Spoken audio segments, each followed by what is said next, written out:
Olá, pessoal.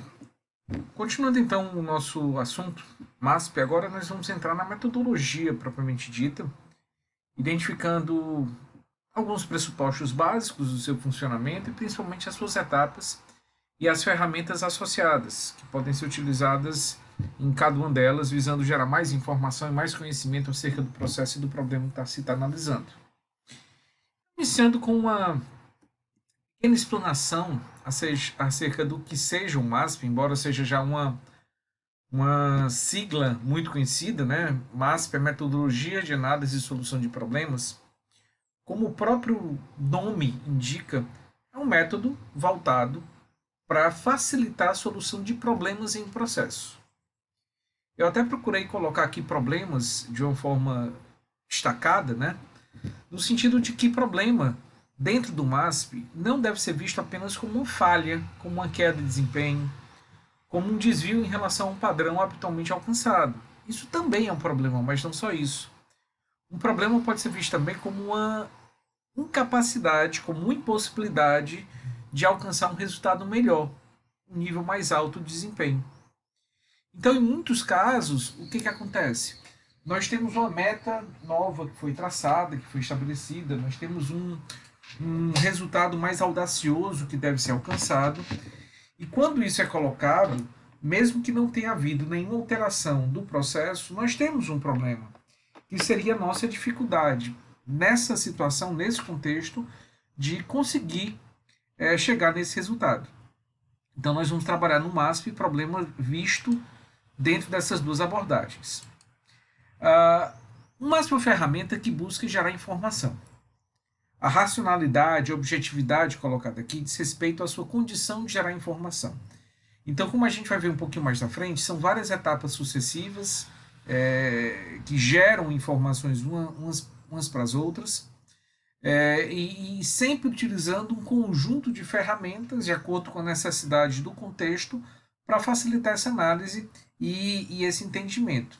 Então, dessa maneira, com essa objetividade se passa a ter, com decisões mais calcadas em fatos e dados, nós passamos a ter uma condição melhor de decisão, deixando de lado a conclusão por intuição ou sem maior aprofundamento. Isso acontece muito, né?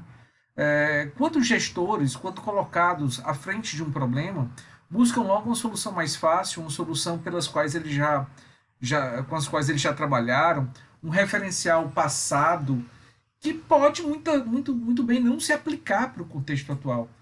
Mas, como muitas vezes, o foco é a rapidez, é a agilidade e a decisão imediata, é colocar uma ação em prática de qualquer forma, se decide algo equivocadamente e que no final vai gerar um resultado ruim. O MASP, por todo esse conjunto de informações geradas, abre os olhos dos gestores. Nos coloca de forma mais clara quais são os pontos que devem ser priorizados, que devem ser trabalhados. E dessa maneira, as decisões tomadas tendem a ser muito mais efetivas, já que são calcadas na racionalidade. Um outro ponto que é relevante é a consideração de um número restrito de alternativas de solução, que muitas vezes também está até associado ao primeiro, né? Então, imagine o seguinte: estamos falando de um processo decisório. O que é o processo decisório? O que é a tomada de decisão? Se eu tenho um problema qualquer a ser resolvido, tá? Normalmente existem à disposição dos gestores algumas alternativas, algumas possibilidades que ele pode seguir, que ele pode escolher para resolver esse problema. Então, nós teremos alternativa 1, alternativa 2, pode ter uma terceira e assim por diante. O que acontece quando se decide com poucas alternativas listadas, com poucas alternativas consideradas? Pode ser que nenhuma dessas alternativas resolva o problema da melhor maneira possível. Elas podem até, essas alternativas podem até trabalhar a causa, podem até gerar uma condição do problema não mais voltar, de evitar a reincidência. Mas talvez isso seja feito de uma forma mais cara, de uma forma mais demorada, de uma forma que não impacta positivamente em outros aspectos, como por exemplo no cliente, ou na qualidade esperada pelo cliente. Enquanto se a gente usar as informações que o MASP vai nos ajudar a coletar, a entender, e tivermos a condição, a partir daí, de gerar um conjunto maior de alternativas, então apenas, ao invés de apenas duas, nós vamos gerar uma terceira opção, uma quarta opção, o que tende a acontecer?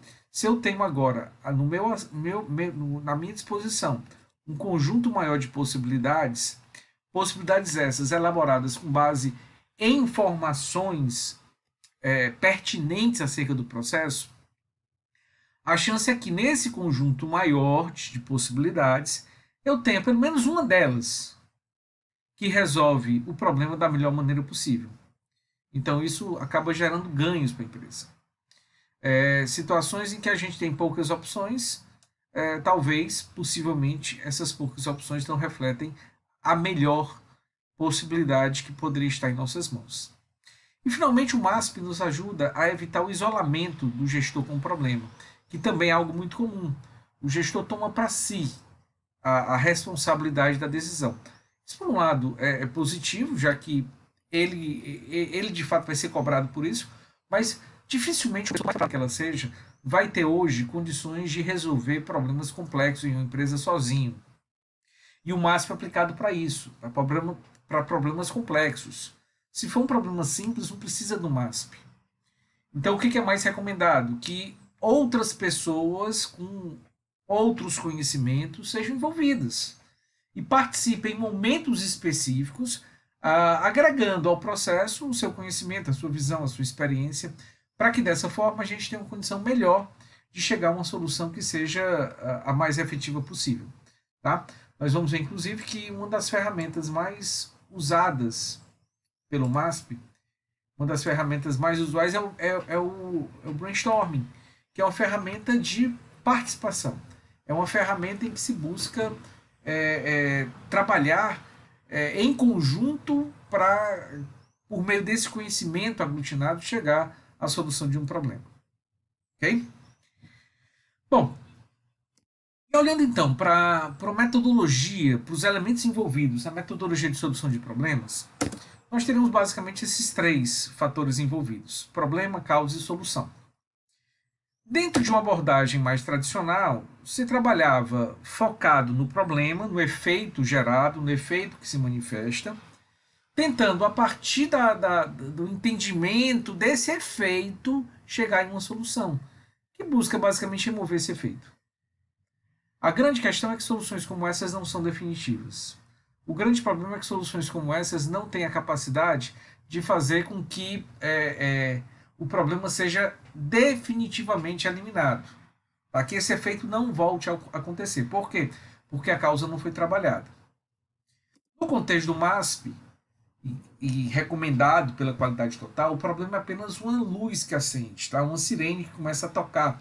É um sinal de alerta, dizendo que alguma coisa errada está acontecendo. Com base nisso, são feitas investigações que têm por intuito nos levar à identificação das causas potenciais em relação a esse problema. Identificado quais são as causas mais importantes, as que mais impactam, aí sim é elaborado um plano de ação para tentar controlar essas causas e chegar de forma definitiva a uma solução, que aí sim evite essa reincidência. Percebam que o que eu estou colocando aqui não representa que uma ação focada na remoção do efeito, uma ação mais de curto prazo, não possa ser realizada no contexto do MASP. Pode, mas a questão é que ela não é o elemento prioritário, não é a nossa solução mais buscada. O que se busca? É uma solução definitiva. Mas imaginando que haja naquele momento inviabilidade de aplicação de uma solução corretiva, que trabalha a causa, ou até mesmo quando o efeito for muito grave e uma solução definitiva demandar um certo tempo, pode ser, em caráter emergencial e em caráter temporário, adotada uma solução que foque no problema. Solução essa que é chamada de solução imediata. Então, a solução imediata, ao contrário de uma solução corretiva, é uma solução que não foca em causas, mas sim no problema e que busca a redução do seu efeito. É como uma máquina que aquece, você não pode parar a máquina e coloca ventiladores ao redor dela para evitar que ela superaqueça e que danifique e que pare de funcionar. Porque nós não temos como parar o equipamento naquele momento, para fazer uma manutenção que seja definitiva. O problema vai continuar acontecendo, pode até ser agravado, mas pelo menos o efeito do superaquecimento foi removido e a máquina consegue continuar funcionando por um certo tempo. Agora, ela tem que ser encarada dentro desse viés, algo temporário, algo transitório, algo emergencial. Assim que nós tivermos uma condição mais adequada, uma solução definitiva que foque na causa deve ser abordada. Bom, e só para a gente finalizar então, como é que a gente pode definir problema? Problema, uma definição bem coloquial, é o resultado indesejável de um trabalho ou de um processo. Sempre que nós tivermos um resultado que não seja aquele que nós esperamos, nós temos um problema na nossa mão. Vejam que dessa maneira, o resultado, se nós temos uma queda de desempenho, por exemplo, o nosso resultado habitualmente era esse e caiu para cá, nós temos um efeito indesejado. Isso aqui é um efeito indesejado. Eu gostaria de ter condição de identificar isso, corrigir e voltar para o meu nível anterior.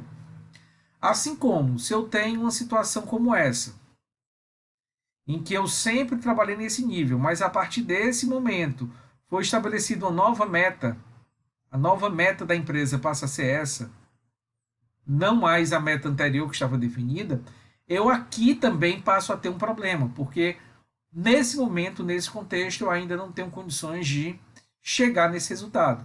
Vou ter que fazer algumas mudanças no meu processo, o Márcio vai nos ajudar a identificar exatamente que mudanças devem ser aplicadas para que nós possamos ir pouco a pouco mudando o nosso patamar até chegar a alcançar essa meta. Por esse motivo,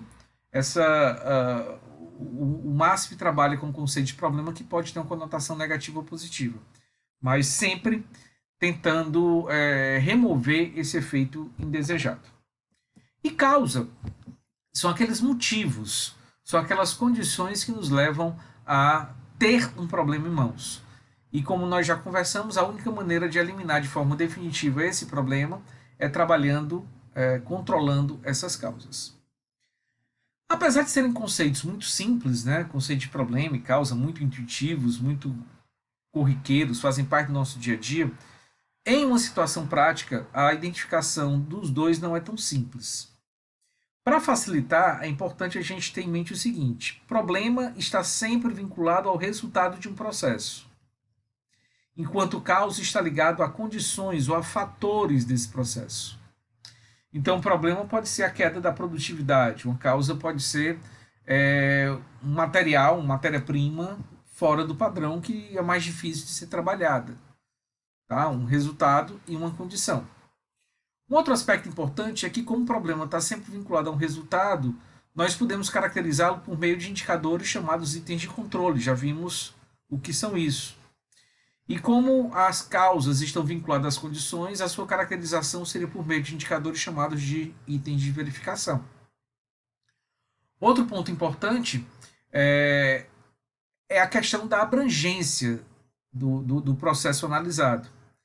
Se eu mudo a abrangência do meu processo, eu vou mudar a caracterização do que é problema e do que é causa. E isso é muito importante ser definido claramente por quem estiver conduzindo esse trabalho. Então, por exemplo, se eu estou trabalhando com um processo mais amplo, com a empresa como um todo, eu posso dizer que o problema dela seria uma queda de faturamento. E uma causa desse problema, um dos motivos que fez com que a empresa perdesse vendas, seria, por exemplo, a qualidade baixa em relação aos concorrentes. Os concorrentes podem estar entregando um produto muito melhor do que o nosso. Não necessariamente a qualidade do nosso caiu, mas a qualidade comparativa aos concorrentes está no patamar mais baixo a partir de agora. Talvez eles tenham melhorado. Então, tudo bem, eu teria que melhorar a qualidade para aumentar as vendas. Mas se eu mudo a abrangência e passo a analisar o meu sistema de operações, que gera como resultado os produtos prontos, acabados, eu posso dizer que um dos problemas que esse sistema tem é a qualidade baixa em relação aos concorrentes. O que era causa passou a ser problema. E eu teria que buscar outras causas. Por exemplo, mão de obra que não é suficientemente qualificada, manutenção dos equipamentos que não é adequada, e assim por diante. Até chegar a uma causa fundamental, a uma causa básica, cuja eliminação nos proporcione a o maior impacto possível no efeito indesejado que a gente quer eliminar. Tá? Então essas são as considerações acerca do